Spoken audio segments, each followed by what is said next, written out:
Amin.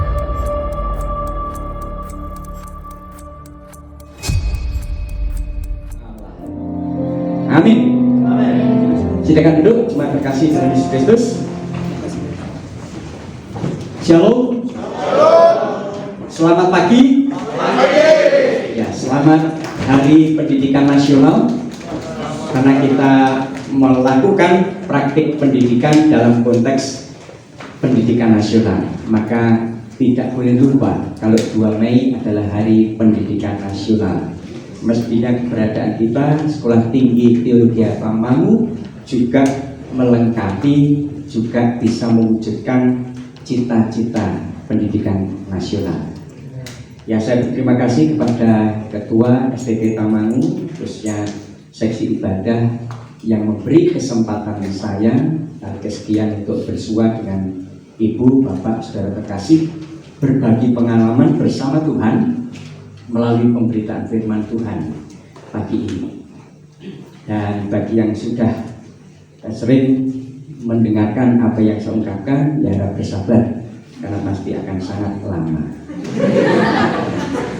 Apalagi ini bulan puasa, sekalian menunggu nanti saat berbuka puasa. Setuju? Setujunya berat. Ya. Tema yang mengantar kita untuk memahami firman Allah adalah meninggalkan kasih semula. Meninggalkan kasih yang semula. Kita akan buka kitab kita di dalam Wahyu pasal 2 ya, ayat 1 sampai 7. Wahyu pasal 2 ayat 1 sampai dengan 7. Ya, saya akan baca, Ibu Bapak Saudara terkasih mencermati kitab suci masing-masing. Firman Tuhan sebagai berikut. Tuliskanlah kepada malaikat jemaat di Efesus. Inilah firman dari Dia yang memegang ke7 bintang itu di tangan kanannya dan berjalan di antara ke7 kaki dian emas itu. Aku tahu segala pekerjaanmu, baik jerih payahmu maupun ketekunanmu. Aku tahu bahwa engkau tidak dapat sabar terhadap orang-orang jahat, bahwa engkau telah mencobai mereka yang menyebut dirinya rasul, tetapi yang sebenarnya tidak demikian, bahwa engkau telah mendapati mereka berdusta, dan engkau tetap sabar dan menderita oleh karena namaku, dan engkau tidak mengenallah. Namun demikian, aku mencela engkau, karena engkau telah meninggalkan kasihmu yang semula. Sebab itu ingatlah betapa dalamnya engkau telah jatuh. Bertobatlah dan lakukanlah lagi apa yang semula engkau lakukan. Jika tidak demikian, aku akan datang kepadamu dan aku akan mengambil kaki diammu dari tempatnya, jikalau engkau tidak bertobat. Tetapi ini yang ada padamu, yaitu engkau membenci segala perbuatan pengikut-pengikut Nikolaus yang juga kubenci. Siapa bertelinga hendaklah ia mendengarkan apa yang dikatakan Roh kepada jemaat-jemaat. Barang siapa menang, dia akan kuberi makan dari pohon kehidupan yang ada di taman Firdaus Allah. Puji Tuhan. Ibu, Bapak, dan saudara terkasih, mungkin sudah berkali-kali kita membaca, kita mencermati perikop ini. Namun demikian, Tuhan menghendaki kita melihat kembali, melihat kehidupan kita, melihat keadaan kita di dunia ini. Apakah kondisi kita masih di dalam rel kehendak Allah, atau kita sudah mulai menyimpang, atau setidaknya kita sudah mulai berkurang dari standar yang Allah tetapkan. Nah, jemaat terkasih, seorang penulis buku, ya, ahli perang Tiongkok, ya, dalam bukunya The Art of War, Sun Tzu, dia berujar, perjalanan 1000 mil dimulai pada langkah pertama. Sampai manapun orang pergi, berapa lama pun dia akan menjalani satu proses kehidupan. Hal yang penting, hal yang sangat mendasar adalah langkah pertama. Tidak akan pernah orang mencapai sesuatu di tempat yang jauh. Tidak pernah orang akan mencapai sesuatu yang tinggi. Tidak pernah seseorang mencapai sesuatu yang baik kalau tidak pernah memulainya. Artinya apa? Langkah pertama, demikian penting. Permulaan itu sangat penting. Namun pada sisi lain kita lihat bahwa permulaan yang baik, yang sangat bernilai itu, yang sangat penting itu, tidak selalu berakhir dengan yang baik pula. Ya, kalau kita simak misalnya kehidupan orang dalam pernikahan, perkawinan Kristen, orang yang dinikahkan dalam berkat kudus, ya tidak saja memulai kehidupan ya dengan kasih dari Allah, dipersatukan di dalam kekudusan, tapi karena praktik kehidupan berumah tangga di tengah dunia yang penuh dengan pergolakan ini bisa jadi membuat orang Kristen pun, pasangan Kristen pun mengalami kemunduran. Dalam perjalanan dari Solo tadi saya membaca lagi satu tulisan di bak pick up ya, ada mobil pick up itu. Apa tulisannya? Pulang dimarahi, tidak pulang dicari. Nah ini kan, kalau biasanya kan apa itu? Pulang malu, nggak pulang rindu. Iya, berpengalaman langsung menjawab. Ya, tapi yang saya baca tadi pulang dimarahi, tidak pulang dicari. Nah ini sudah dalam kondisi sebenarnya tidak seperti yang semula. Ya, pulang dimarahi pasti itu sudah ada konflik, gitu kan. Maka dari itu kalau konseling Kristen untuk pernikahan itu biasanya kan selalu konseling pranikah itu selalu ada pertanyaan biasanya, apakah pernah Anda konflik? Oh, enggak pernah lah. Ya, biasanya akan silakan pulang dulu buat konflik. Namun bukan konfliknya itu penting, tetapi bagaimana? Apakah ini nanti menjadi pasangan yang solutif? Ya, apakah bisa mencari jalan keluar bersama? Ya, bukan terus wah kalau itu perbanyak konflik saja ya. Ya, bukan berarti begitu. Kok tidak mungkin, kalau tidak ada konflik itu pasti saling menahan. Ya, ini tidak apa-apa. Itu bahaya nanti ketika sudah menikah terjadi ledakan dahsyat. Itu bom yang siap meledak. Pasti. Jadi kalau sedang berpasangan, berpacaran itu memang ada konflik. Pacaran salah satu hal yang penting bukan berduaannya itu, tapi dialognya itu kan. Dan nanti ada perbedaan pendapat. Itu kan konflik. Bagaimana mengambil kesepakatan? Ya udah, nanti nggak bagus nih. Ya kalau pacaran selesai kencan pulang ke rumah masing-masing. Tapi kalau menikah, di rumah ketemu ini lagi. Gimana? Masa ya bayangkan dulu. Ini bukan pengalaman pribadi. Jangan dicatat, jangan digarisbawahi. Rekodnya begitu. Kalau contohnya nggak jelas, kok kabur ya contohnya. Nanti kalau contohnya begitu dekat, ini pengalamannya Bapak itu pengalamannya menyakitkan melulu. Jadi supir tadi minta bagian letter art itu menulis di bagian itu ya tentu belajar dari pengalaman hidupnya. Pulang dimarahi nggak, pulang dicari. Nah, itu. Karena kalau nggak pulang kan nggak ada duitnya. Mereka pulang dimarahi segini doang.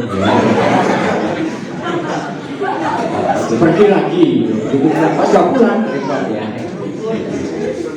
Ya, itu karena ada pergeseran, ada kekurangan, ada penurunan standar dari yang sudah pernah. Nah, kita akan lihat bagian yang kita simak berikutnya ya, Wahyu. Kalau kita telah Wahyu tentu, apalagi saudara ya, betul mengingat betul bahwa Wahyu adalah kitab atau surat Apokalipsis mengungkapkan peristiwa-peristiwa masa depan. Nah ini masa kini saja sulit dipahami, atau masa lalu yang sudah lewat saja kadang tidak kita pahami dengan lengkap, apalagi masa yang akan datang. Tapi kita bersyukur karena melalui Yohanes Allah menyatakan bagi kita apa yang boleh kita ketahui sekarang agar kita yang hidup di masa kini siap menyambut masa depan. Nah, kali ini kita akan doa bersama, saudara. Ada 3 pekan penting dari Wahyu. Lalu kita simak di pasal 1. Pasal 1, nah ini masih lumayan. Kita mencermati, kita menganalisis pasal 1. Karena apa? apa yang telah terjadi. Nah ini loh, sudah berlangsung, relatif mudah memahami apa yang sudah terjadi. Kemudian ini juga masih relatif mudah, pasal 2 sampai pasal 3, apa yang terjadi sekarang. Tentu lebih sulit daripada yang telah terjadi, karena yang sedang terjadi itu mungkin kita masih mengikuti prosesnya. Dan yang paling sulit di pasal 4 sampai pasal 22, apa yang akan terjadi. Nah kalau tidak hati-hati, apokalipsis, kemudian eskatologi membawa orang Kristen sesat, ya, membawa orang Kristen bisa menjadi bidat karena penafsirannya salah atau memaksakan penafsirannya.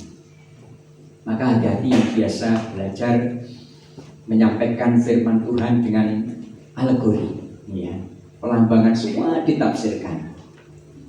Minggu lalu saya hadir satu ibadah luar biasa itu, satu ayat dikutbahkan gitu kan, dan perempuan-perempuan itu datang mendapati batu besar terguling. Wah, ini saya pikir batu besar itu apa saudara? Inilah permasalahan hidup kita, yaitu COVID-19.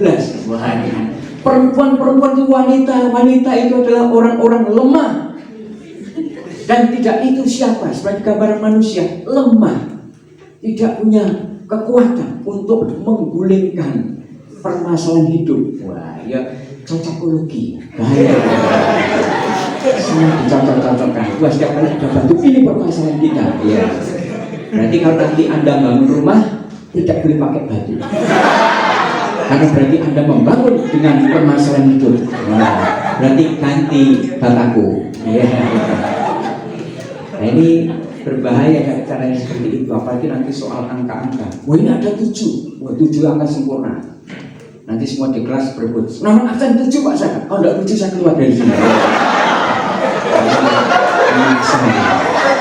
Ini dampak yang berbahaya. Ya, jadi apa yang terjadi tidak gampang.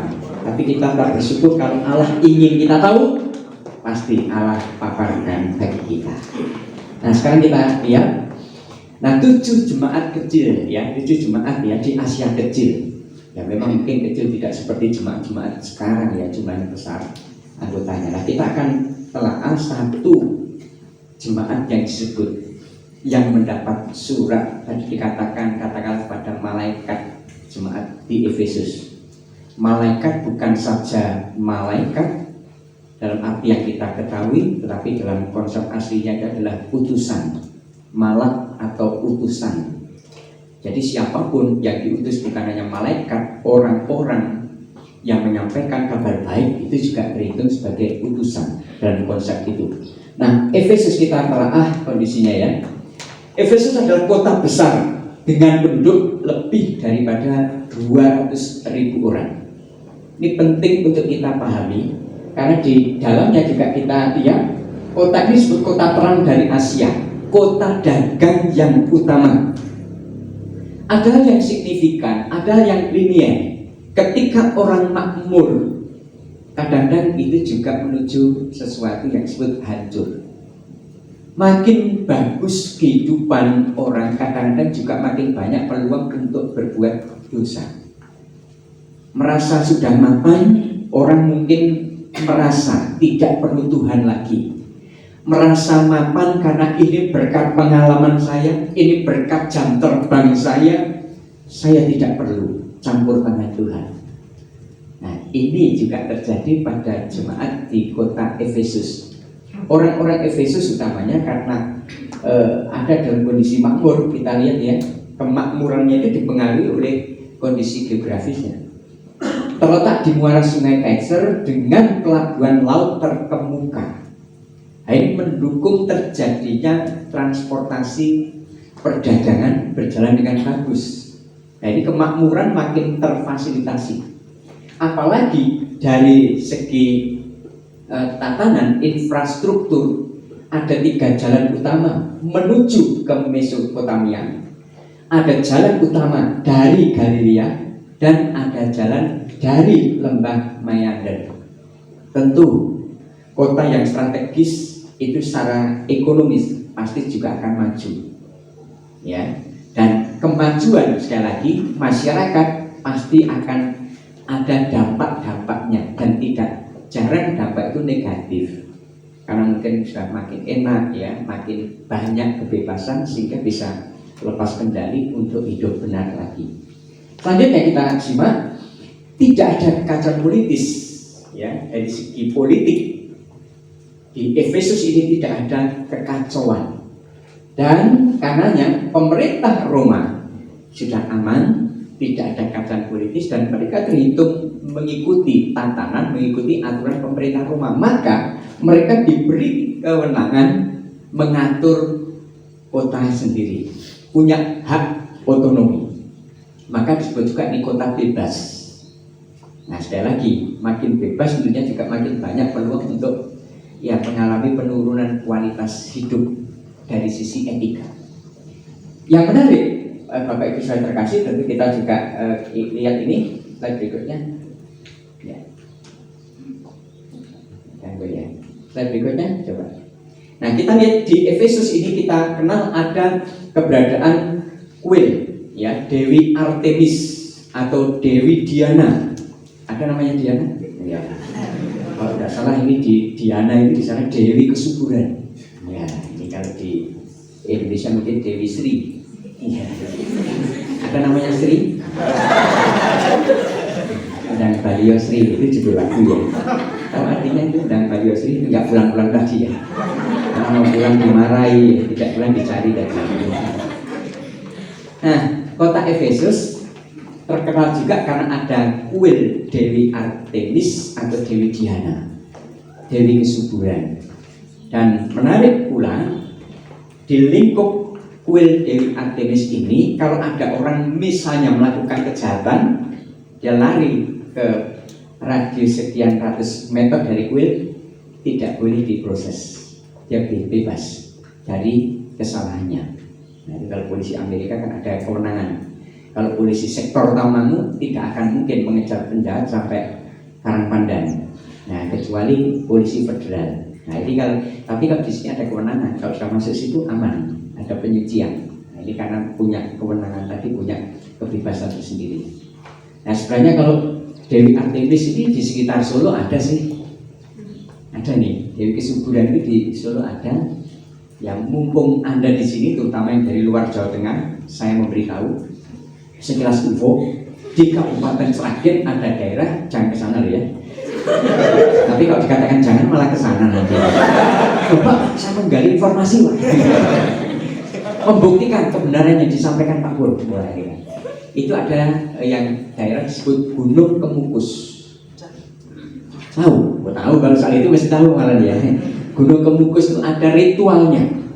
Orang ingin mendapatkan kekayaan, orang ingin mendapatkan jabatan tinggi, orang ingin mendapatkan kesuksesan hidup, bisa katakanlah beribadah ke sana, melakukan ritual.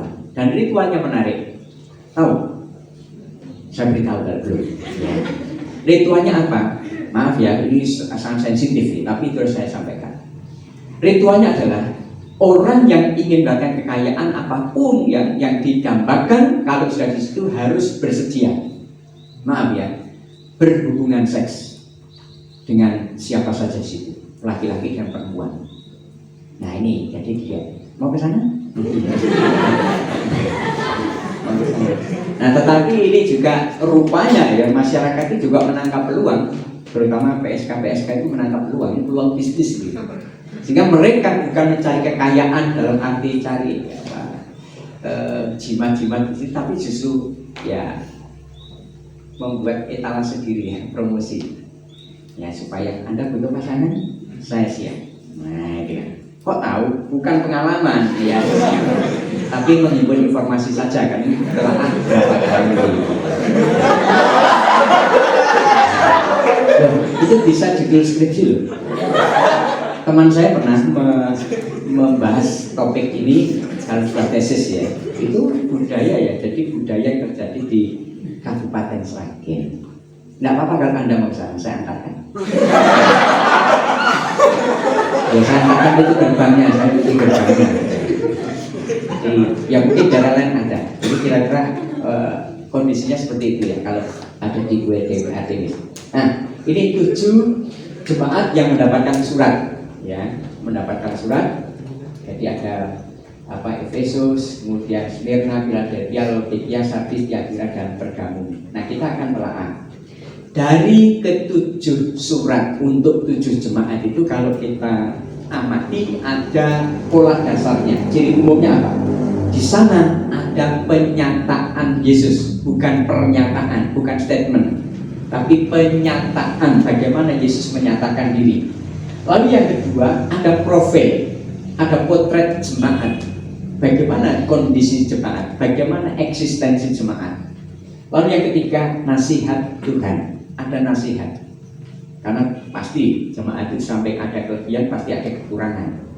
Ada nasihat, dan yang paling indah ini ada janji Tuhan untuk tiap jemaat. Mari kita telah satu demi satu ya. Penyataan Yesus, profil Yesus yang ada di dalam Efesus tadi ya. Pertama kita lihat di sini, pribadi Yesus disebutkan sebagai pribadi yang memegang ke-7 bintang itu di tangan kanannya. Tidak usah ditafsirkan macam-macam. Di pasal 1 ayat 20, 7 bintang itu adalah malaikat ke-7 jemaat. Ya, berarti utusan. Di sini kita lihat, ya, artinya ke-7 bintang, ke-7 utusan itu ada di dalam kewenangan, ada di dalam otoritas Yesus Kristus.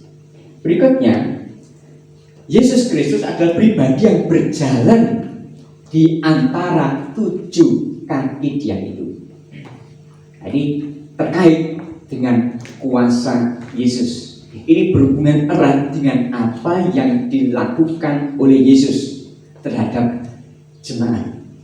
Berjalan di antara ke-7 kaki Dia. Lalu kuasanya kita lihat. Kuasa yang tampak di ayat-ayat yang sudah kita baca tadi, Yesus tahu segala pekerjaan jemaat karena Dia menguasai utusan. Dia berjalan di antara ke-7 kaki Dia Mas itu. Maka wajar kalau Dia dikatakan tahu segala pekerjaan jemaat. Dan untuk Efesus tercatat oleh Yesus di sini, aku tahu jerih payahmu, aku tahu ketekunanmu. Ya, ini Yesus. Berikutnya, sisi lain, nah ini yang tidak enak. Yesus mencela, atau tepatnya Yesus menilai. Yesus memberi evaluasi terhadap jemaat Efesus bahwa mereka memiliki kelemahan. Ada sejumlah keunggulan, tapi juga ada kelemahan. Itu pernyataan pribadi Yesus untuk jemaat Efesus. Selanjutnya, nah, kondisi jemaat Efesus. Nah, jemaat Efesus kita lihat, mereka tercatat oleh Yesus berjerih payah dan memiliki ketekunan. Ya, kalau kita bandingkan dengan diri kita hingga hari ini, apakah kita terhitung sebagai anak-anak Tuhan? Apakah kita sudah tercatat sebagai pelayan Tuhan yang bersedia berjerih payah? Oh ya, berapa lama? Ini terkait dengan ketekunan. Yang kuliah juga itu, saya berjerih payah Pak, semester 1, semester 2, ya agak kurang. Nah ini berarti sudah berkurang ketekunannya. Jadi kita lihat jemaat Efesus didapati sebagai orang-orang yang berjerih payah, orang-orang yang memiliki ketekunan. Tidak gampang karena menjalani kehidupan, pekerjaan, pelayanan di dunia, berjumpa dengan orang-orang yang tidak selalu mengenakan bagi kita, menjumpai keadaan yang tidak selalu nyaman bagi kita.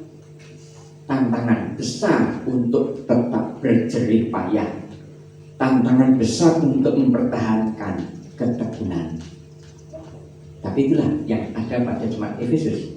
Berikutnya, jemaat Efesus tercatat tidak sabar terhadap orang-orang jahat. Bukan berarti orang-orang Efesus membalas kejahatan orang-orang jahat sekitarnya, tetapi dia tidak tahan kalau ada orang-orang jahat. Dia tidak tahan dengan perbuatan orang-orang jahat. Itu secara khusus. Nah, ini sebenarnya tercatat orang-orang Efesus adalah orang-orang yang peduli. Dan ini kepedulian itu kadang pada orang Kristen, mungkin juga pada kita sudah mulai menyusut keberadaan. Itu bukan urusan saya. Itu jauh dari saya. Jangankan perbuatan jahat ya, untuk hal baik saja kadang orang tidak peduli. India mengalami gelombang kasus COVID yang demikian besar. Orang harus digerakkan, ayo kita doakan karena di sana juga ada anak-anak Tuhan yang melayani. Jumlahnya sangat terbatas sementara kondisi dan kasusnya demikian berat. Baru. Ini kadang-kadang kita ada menjumpai sesuatu yang tidak baik, menjumpai sesuatu yang salah, membiarkannya saja. Padahal pernah saya sampaikan juga dari mimbar ini, Kongfuce satu hari pernah berkata, kalau kita lihat satu kesalahan dan kita membiarkannya, itu juga kesalahan bagi kita. Kalau kita membiarkan sesuatu salah, membiarkan orang bersalah, maka kita menjadi orang yang salah. Ya, maka kita diingatkan juga sebenarnya untuk peduli terhadap apa yang terjadi sekitar kita. Lebih lagi kalau ada orang yang salah, rekan kita yang salah, ayo ingatkan supaya berbalik ke hal yang benar. Selanjutnya kita simak. Orang-orang Efesus, jemaat Efesus mencobai, dalam bahasa Inggris disebutkan tes, ya, menguji para rasul palsu karena memang didapati mereka tidak benar. Rasul palsu mestinya juga makin banyak sekarang ini. Ini esensinya apa? Kalau jemaat Efesus itu menguji, tes seseorang ini rasul yang benar apa enggak, berarti mereka punya dasar untuk menguji. Mereka punya dasar yang menetapkan mana yang benar, mana yang salah. Kita tidak mungkin juga menguji ajaran ini benar atau salah kalau tidak punya pijakan yang benar, tidak punya dasar pemahaman yang benar, kalau tidak punya dasar doktrin yang benar. Makanya itu tampak sebagai kelebihan pada jemaat Efesus. Tidak mungkin mereka bisa menguji, ngetes orang ini rasul benar atau rasul palsu kalau tidak punya pemahaman yang benar tentang karakteristik ciri-ciri rasul yang benar. Selanjutnya, orang-orang Efesus, jemaat Efesus dikatakan sebagai orang yang sabar dan menderita oleh karena nama Tuhan. Apakah kita terhitung sebagai orang yang sabar, siap menderita oleh karena nama Tuhan pada masa sekarang? Kita bisa evaluasi diri kita masing-masing. Sebagai orang Kristen tentu saja penderitaan itu makin banyak. Seandainya itu terjadi, ya kiranya yang terjadi itu memang betul-betul karena nama Tuhan. Jangan sampai kita menderita karena kebodohan kita sendiri. Jangan sampai kita menderita karena kita yang salah. Ya, jadi kita amati segala sesuatu harus ada aturannya, kita ikuti. Sekalipun kadang di negara seperti Indonesia ini masih ada juga pihak-pihak yang menyalahgunakan aturan untuk menjebak orang percaya, orang Kristen agar didapati salah, ya kan? Seperti kasus yang baru terjadi kan, mengatakan ada Nabi 26 bahwa dianggap ini menista agama, tapi sementara pengajar agama lain tiap hari itu saya pagi dan sore, apalagi bulan seperti ini, tiap pagi, tiap sore, malam itu kan ada lagi. Udah itu bukan hanya buat muka merah karena kepanasan, tapi juga telinganya panas gitu. Rasanya ingin membalas karena wah ini lebih dari menista agama, karena mereka terus terang menyebutkan Tuhan kita, menyebutkan agama kita, ya seperti itu. Maksudnya kalau saya membalas, siapa bedanya saya dengan mereka? Ya paling doakan saja, doakan saja supaya berubah. Ya pernah soalnya saya begitu kan, doakan, ketemu saja nggak mau lihat wajah, betul. Tapi sengaja kalau bulan-bulan begini saya sengaja lewat depan rumahnya. Kalau saya lihat saya sapa gitu kan, otomatis dia terpaksa. Kalau dia nggak enak hati kan menurut aturannya kan batal puasanya.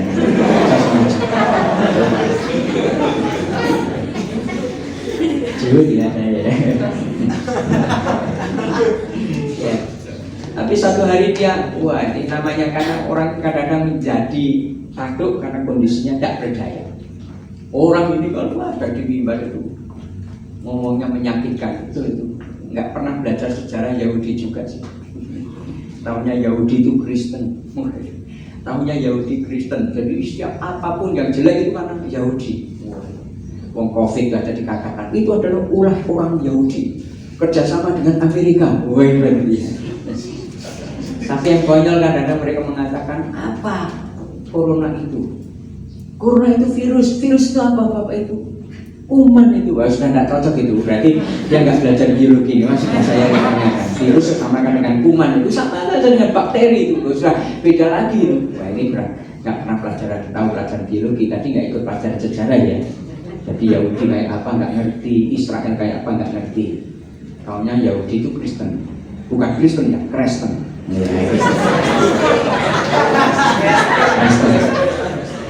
Masih ingat yang Jawa saya katakan di sini disebut dulu, Anda itu di sini dulu disebut orang sekitar ini orang haleluya. Orang haleluya. Jadi kalau Anda lewat depan balik kampung, wong haleluya lewat. Nah itu Anda yang disebut wong haleluya. Puji Tuhan ya, mereka haleluya, haleluya. Jadi jangan Anda malah menyelenggarakan KKR, wong haleluya, haleluya, wong haleluya. Itu persepsinya mungkin sampai sekarang ya. Ya Pak Yes ya, mungkin masih sekarang Anda satu dianggap wong haleluya, orang haleluya. Yang kedua dianggap wong Alkitab. Wong Alkitab ini, wong Alkitab. Ya. Mungkin tidak akan disebut orang estetika, tetap Anda disebut wong Alkitab. Relakanlah ya wong Alkitab daripada wong mimbar.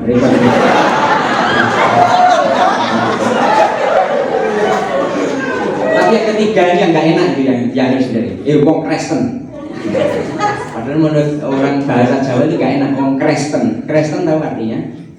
Kres kali sinten-sinten. Artinya konflik dengan siapa saja. Enggak cocok. Kristen, kres dengan siapa saja. Kres kali sinten-sinten. Jangan ya. Orang Kristen harus menebar kedamaian. Iya, damai hatinya. Ayo senyum dong, pakai masker ya. Besok buat maskernya transparan ya. Iya kan maskernya transparan. Ya, jadi itulah saudara-saudara. Jadi kita mari kalaupun menderita jangan karena kesalahan kita, tapi memang karena kita orang Kristen. Ya. Dan kalau kita tabah nanti jadi berkat bagi orang lain. Berikutnya, ya mereka tidak mengelola sama dengan berjerih payah tadi. Mereka membenci segala perbuatan dan pengikut ya para pengikut Nikolaus. Nikolaus adalah penganut paganisme, kekafiran, menyembah dewa-dewi, kadang menikmati makanan-makanan persembahan untuk berhala. Ya, dan tidak jarang mereka juga melakukan perzinahan ya untuk memuja dewa-dewi, salah satu juga untuk Dewi Diana tadi. Nah ini katakan mereka membenci perbuatan, bukan membenci pengikut. Membenci perbuatan, bukan membenci orangnya. Nah beda ya. Kita membenci perbuatan-perbuatan. Sama tadi kalau kita menolak orang jahat bukan orangnya, tapi perbuatannya. Yang kita benahi agar perbuatannya diubah menjadi perbuatan yang benar. Nah ini kita lihat ada berbagai kelebihan, ada berbagai keunggulan jemaat Efesus dalam pandangan Yesus pemegang ketujuh bintang yang berjalan di antara tujuh kaki dia itu. Tetapi ada kelemahan sesuai dengan tema kita hari ini. Mereka dicela karena telah meninggalkan kasih yang semula. Apa sih kasih yang semula? Meninggalkan kasih yang semula. Nah kalau kita lihat kasih yang semula adalah kasih yang menggelora, yang menutup segala sesuatu dan hanya tertuju pada pribadi yang dikasihinya itu. Ini kasih mula-mula kepada Yesus, kepada Allah dan pada seseorang. Ini kalau kasih ketika kita terima Kristus, kasih yang nyata ketika kita baru saja bertobat. Kebetulan saya punya pengalaman. Ini pengalaman saya, Bang ya. Orang yang menerima Kristus, saya menerima Kristus 8 Agustus 1983. Dan saya itu, saya lahir belum ya, nggak usah. Itu aja, beritahu aja. 8 Agustus 1983. Begitu saya terima Kristus, wah, hati saya isinya ingin melayani Tuhan, ingin beribadah. Maka minggu pagi saya mengajar sekolah minggu. Nanti pukul 10 ibadah di sini kan dulu pukul 10 ya, DPS Kristus Gembala. Minggu pukul 10 ibadah. Minggu sore pelayanan ibadah cabang. Lalu Senin ibadah di cabang di Bati. Selasa ibadah pemahaman Alkitab. Rabu ibadah cabang. Kamis ibadah doa. Sabtu ibadah kaum muda. Ada yang dilewati? Jumat saya nggak ikut, ibadah kaum wanita. Masa saya mau ikut? Nggak cocok lah ya. Nah, karena saya demikian semangat, karena kasih yang menggelora, kasih yang menuntut segala sesuatu, saya ingin bahwa hanya Yesus yang saya ingin berjumpa dengan Yesus selalu. Maka dari Senin ya sampai Minggu itu saya terus ingin tinggal di rumah Tuhan, ingin ada dalam persekutuan orang-orang percaya. Itu hasrat ya, kasih yang semula. Ya, tapi karena saya punya kesalahan waktu itu, terlalu aktif ya saya dari Senin sampai Minggu, maka satu hari pulang dari gereja, nah bapak saya pasang ekspresi emotnya marah, dan saya sempat disarankan untuk menjadi kanibal. Apa kanibal? Wah, suku pemakan orang ya. Ngapa pula? Makan saja pendetamu itu. Wah, ini kanibal. Ya. Ngapain pula? Makan saja pendetamu. Kan kanibal masuk makan pendeta. Ya, saya menyadari bapak saya demikian jengkel. Kenapa saya hidupnya kok tidak di rumah gitu kan? Karena ya saya bersyukur Roh Kudus menggerakkan saya, menyadari kesalahan saya. Ada bagian mesti ini tidak salah, tapi tidak tepat. Kalau saya dari Senin sampai Minggu kecuali hari Jumat tadi terus berurusan dengan gereja, karena suka hidup di dalam keluarga.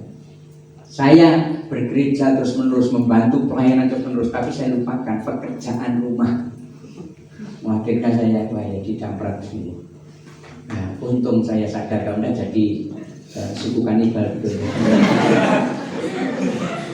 Dan pekerjaan saya waktu itu ya memang saya rutin itu membersihkan kamar mandi, rutin saya. Ya itu saya senang, sampai sekarang saya kembangkan itu.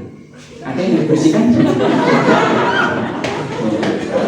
Karena bagi saya ukuran sebuah rumah itu bersih apa tidak kamar mandinya. Kalau kamar mandi sudah tidak bersih ya sudah pasti kamar lain tidak akan bersih. Kadang tidak bisa membedakan mana lantai mana lumut. Itu yang biasa saja. Ini karena memang kebiasaan dimanapun itu masih terjadi, paradigmanya belum berubah. Sekalian aja saya singgung supaya nanti berubah. Saya kadang numpang di kamar mandi juga. Apa yang terjadi? Gayungnya selalu berenang-renang gitu kan. Itu enggak benar itu. Salah itu. Gayung mestinya diletakkan di atas bak, ditenggelamkan gitu. Jangan begini. Ada cicak BAB repot nanti. Kena gitu. Apalagi kalau ditenggelamkan gitu. Wah, ini baptis kok Pak rohani. Baptis. Ya, coba nanti setengah hari, satu hari tidak dipakai, jadi rumut itu. Nah, jadi kalau saya di sekolah juga itu cerewet itu saya. Tidur aja diurusi, gayung aja diurusi. Nah, gimana ini aja nggak beres, yang sekali aja nggak beres, apalagi yang besar gitu kan. Nah, itu kayak. Tapi akhirnya udah pulang gitu kan. Nanti setiap kali mau ke kamar mandi, saya lihat itu. Orang ini, oh coba, orang ini baru kamar mandi. Oh, gayungnya dimasukkan ember. Oh, berarti satu, orang ini yang biasa. Hari lain, oh ini juga, lagi saya catat itu kan. Ya karena di sekolah itu kan, pembinaan sudah ini kan. Tolonglah kalau gayung itu selesai digantung dulu supaya nanti, apalagi libur ini seminggu itu, wah sudah itu nanti. Sulit mencari mana gayungnya, yang ada lumutnya. Gayungnya Ini yang terjadi. Pekerjaan saya dulu membersihkan, salah satu membersihkan kamar mandi. Maka sampai sekarang kalau ada pembantu pun saya tidak mengizinkan. Kamar mandi saya aja yang bersihkan. Nggak puas saya kalau yang bersihkan pembantu. Apalagi sekarang tidak ada pembantu, ya saya sendiri. Ada pembantu, bantu doa saja ya. Oke, jadi kita lihat sudah dikasih sekarang. Nasihat Tuhan. Mereka jemaat Efesus punya keunggulan, tapi mereka telah meninggalkan kasih yang semula, kasih yang menggelora, kasih yang mestinya difokuskan pada pribadi yang dikasih tadi. Nasihat Tuhan bagi mereka. Ingatlah betapa dalamnya engkau telah jatuh. Satu yang penting untuk lepas dari masalah, mendapatkan jalan keluar dari masalah adalah menyadari masalah kita. Itu gak berulang-ulang saya sebutkan. Sulit untuk menyelesaikan masalah kalau kita sendiri nggak sadar kita bermasalah. Apalagi saya bukan orang bermasalah, ya kan? Pernah saya tanya juga, ada yang tidak bermasalah hari ini? Kalau Anda angkat tangan pertama, Anda adalah orang bermasalah, iya kan? Karena Anda bermasalah tapi tidak merasa bermasalah, itu lebih berat. Nah, maka ditegaskan oleh Yesus, ingatlah betapa dalamnya engkau telah jatuh. Nggak main-main ini. Begitu dalam engkau jatuh. Lalu kita bertobatlah dan lakukanlah lagi apa yang semula engkau lakukan. Karena mereka awalnya menunjukkan kasih yang semula itu hebat, tetapi karena perjalanan hidup, karena kemajuan, ya, karena kemapanan, bisa jadilah ini. Kita nggak bisa lepas dari aktivitas yang disebut rutinitas, betul kan? Yang minggu pukul 8 kita ibadah di sini, kecuali libur ke pulang kampung masing-masing. Itu kan rutin. Kita tidak bisa menghindari sesuatu yang rutin. Ada rutinitas dalam hidup kita. Nah, celakalah kita kalau hidup itu hanya penuhi rutinitas. Mestinya nilainya berubah. Ya, hari ini saya ibadah lagi, tapi mestinya ibadahnya tidak sama dengan minggu lalu. Ada nilai-nilai baru dalam hidup saya yang saya temukan melalui ibadah. Minggu depan kita diizinkan ibadah lagi, ada nilai-nilai baru. Lebih lagi kalau kita berurusan dengan firman Tuhan, selalu ada yang baru bagi kita, sesuai dengan apa yang kita butuhkan. Maka ya kita lakukan semula yang semula kita lakukan. Jika tidak bertobat, katakan apa? Aku akan datang kepadamu dan aku akan mengambil kaki diammu dari tempatnya. Ya, jemaat Tuhan mestinya menunjukkan eksistensi, menunjukkan kasih yang semula terus menerus. Tapi kalau mereka tidak melakukannya lagi, eksistensi kejemaatannya tidak ada lagi, hilang. Eksistensi orang Kristen, orang percaya dalam menunjukkan kasih, lebih lagi kasih yang semula. Kalau praktik kasih yang semula itu sudah tidak ada, praktik kasih sekarang sudah menurun dari kasih yang semula, maka eksistensi, keberadaan kita sebagai orang percaya dipertanyakan. Karena di dalam Tuhan mestinya ada perubahan ke arah yang lebih bagus. Dan janji Tuhan yang terakhir kita simak. Janji Tuhan, barang siapa menang akan diberi makan dari pohon kehidupan yang ada di taman Firdaus Allah. Tidak usah banyak menunya apa. Ya, ini karena perkara rohani, ada berkat yang kita nikmati di dalam kekekalan. Ya, tidak selalu berupa makanan, tapi artinya ini berkat. Dan itulah yang terjadi, karena ini berkat di dalam surga nanti ya, di dalam kekekalan. Kalaupun menunya sama, tidak pernah kita akan bosan, karena di dalam keabadian, di dalam kekekalan. Nah, jemaat terkasih, melalui surat kepada jemaat Efesus kita lihat 4 pokok: penyataan Yesus, kemudian profil jemaat, nasihat Tuhan, dan janji Tuhan. Nah, apa sebenarnya relevansi?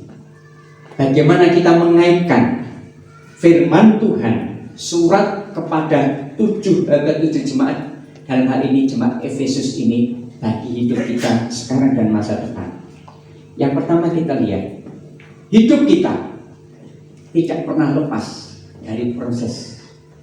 Selagi kita hidup di dunia, kita mengikuti proses. Sebab kalau di surga dalam keabadian, proses itu tidak akan ada lagi.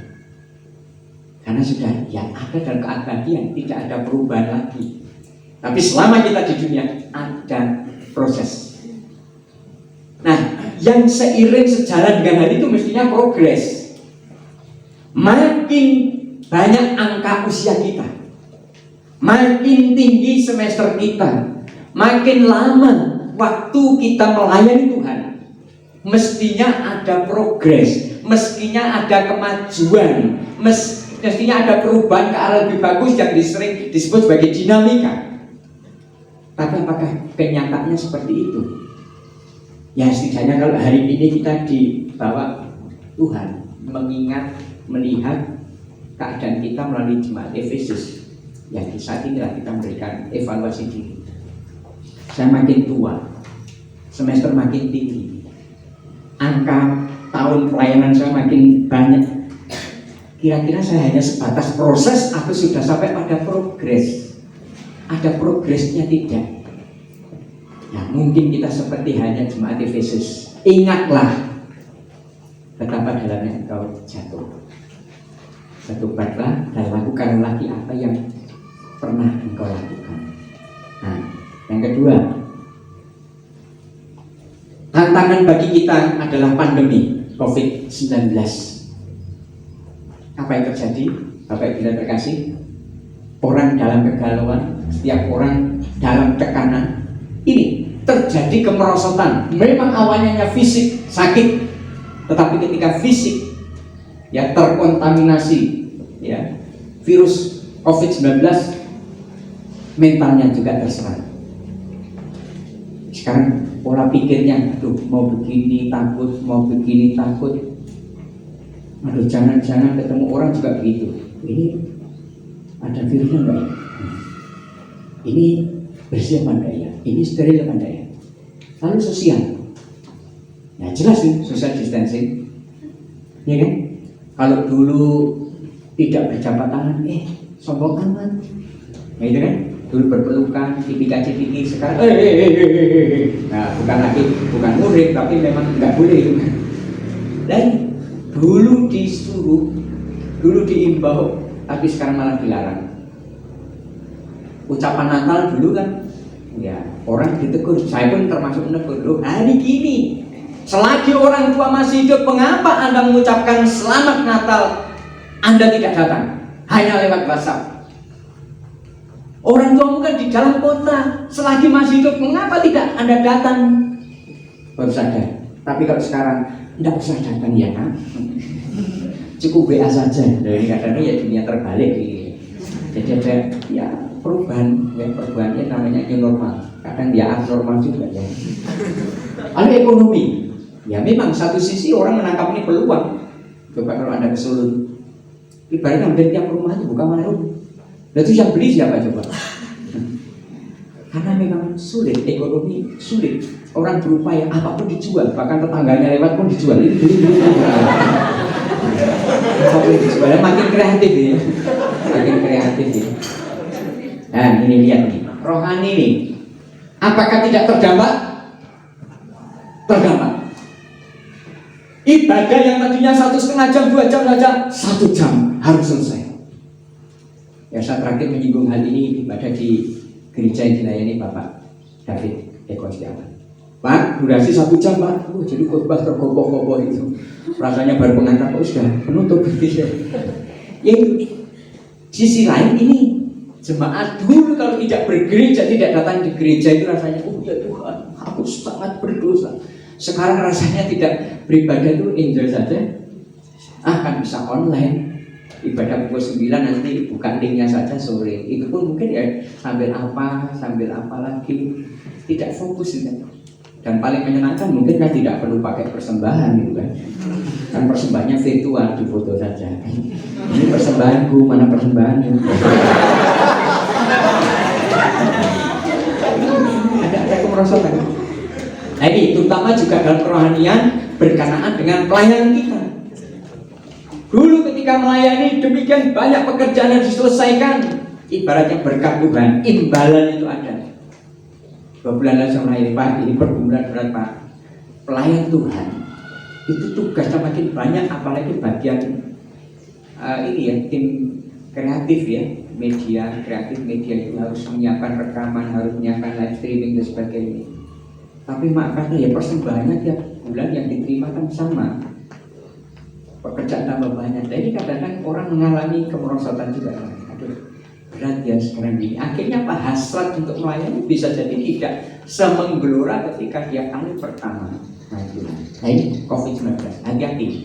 Ketika kondisi-kondisi macam ini terjadi, bisa jadi kasih yang semula itu justru hilang. Kita sibuk mengurusi hal yang disebut krisis ini. Tapi Tuhan mengingatkan kita, ini krisis justru hal yang bagus adalah kita memegang teguh kembali praktik kasih yang semula, supaya ya kita menjadi orang yang menang, orang yang kita layani diberkati Tuhan. Saya akhiri dengan bagian ini. Ada satu cerita. Seorang bapak usia 70-an satu hari datang di klinik. Ibu jarinya itu sobek. Ya, itu kali yang kesekian datang ke klinik untuk membuka perban, untuk cek apakah sudah bagus kondisi tangannya. Dia menyiapkan berkas, dicatat oleh pihak perawat di klinik itu. Tapi diperkirakan ya 1 jaman lah, 1 jam lebih untuk ditangani. Dokter sangat sibuk, tapi perawat memperhatikan ini. Dari tadi bapak itu lihat-lihat jamnya, kayak khotbah kan gitu, lihat jam, nggak buat sini lihat ke belakang. Tapi bapak itu lihat jamnya, dia juga memang itu lihat jam ini. Nah ini perawatnya peka. Bapak, maaf. Kok kelihatannya bapak terburu-buru, apa ada acara? Iya, ini nanti saya takut terlambat. Loh, ada acara apa? Saya harus ke panti jompo. Siang ini saya terjadwal makan bersama istri saya. Oh gitu, terus ditangani dulu. Nah, sambil oke, kalau gitu saya bantu nih. Nah, sembari ini dirawat, diganti perbanyak karena memang tidak begitu rumit. Nah, perawat bertanya, loh Pak, Bapak melakukannya untuk istri Bapak? Iya, istri saya itu sebenarnya Alzheimer mengalami demensia ya, mental, sosial. Jadi fisiknya juga gitu, buyutan dia, tremor, bukan amnesia sedikit lupa. Ya, saya sudah makan tiap hari, makan siang bersama istri saya. Sudah 5 tahun ini. Loh, Pak? Nah kalau ini Bapak terlambat, nanti apa nggak marah? Ya, istri saya tidak akan marah karena dia sudah tidak bisa mengenali saya. Loh, kalau istri Bapak tidak mengenali Bapak, mengapa 5 tahun Bapak terus setia makan siang bersamanya? Ya, suster, memang dia tidak mengenali saya, tapi saya mengenali istri saya. Nah, rasanya ya, menjadikan perawat ini, oh iya betul ya. Nah inilah salah satu praktik mungkin ya, kasih yang semula. Apalagi ini jompo, suka amnesia, tinggal aja, ganti aja yang lain, tidak begitu ya. Tapi dia masih tetap, dia masih bertahan. Memang dia tidak mengenali saya, tapi saya mengenalinya. Kalau tidak ada kasih yang seperti yang kasih semula, tidak mungkin bapak ini tiap hari sudah selama 5 tahun makan siang dengan orang yang tidak mengenali dia lagi. Ya itu kira menjadi inspirasi bagi kita. Nah, penerapan bagi kita saudara sekalian, yang pertama, mari kita mensyukuri nasihat dan peringatan Tuhan. Memang hari ini disampaikan kepada jemaat Efesus, tapi kiranya juga menjadi peringatan bagi kita, supaya kita tidak meninggalkan kasih yang semula. Syukurilah apa yang dipaparkan kepada kita melalui keadaan jemaat Efesus. Yang kedua saudara sekalian, mari kita lakukan evaluasi diri. Kita di dalam perjalanan sebagai anak Tuhan tidak selalu benar. Ada banyak tantangan yang mungkin buat kita goyah, ada tantangan buat kita berbelok dari jalan terang Tuhan. Maka dari itu mari kita senantiasa evaluasi diri. Tidak usah menunggu tutup tahun sebelum pergantian tahun ke tahun yang baru. Tiap hari, agar apa? Tidak menumpuk kalaupun ada kesalahan, tidak akan menumpuk kalau ada kekurangan dalam diri kita. Sehingga hari yang baru atas izin Tuhan kita bisa membenahinya, sehingga hidup kita didapati sebagai hidup yang dalam progres, ada dalam kemajuan yang Allah tetapkan. Yang terakhir, mari kita kembangkan praktik kasih yang semula, kasih yang menggelora, kasih yang berfokus pada pribadi yang kita kasihi. Kita praktikkan selalu, utamanya untuk Tuhan dan untuk orang-orang yang ada depan kita, dan untuk diri kita sendiri juga, agar pribadi kita bertumbuh, berkembang secara holistik, nama Tuhan dimuliakan melalui hidup kita, dan orang lain juga ditolong mengenal Tuhan karena melihat hidup kita. Tuhan berkati kita sekalian. Mari kita akan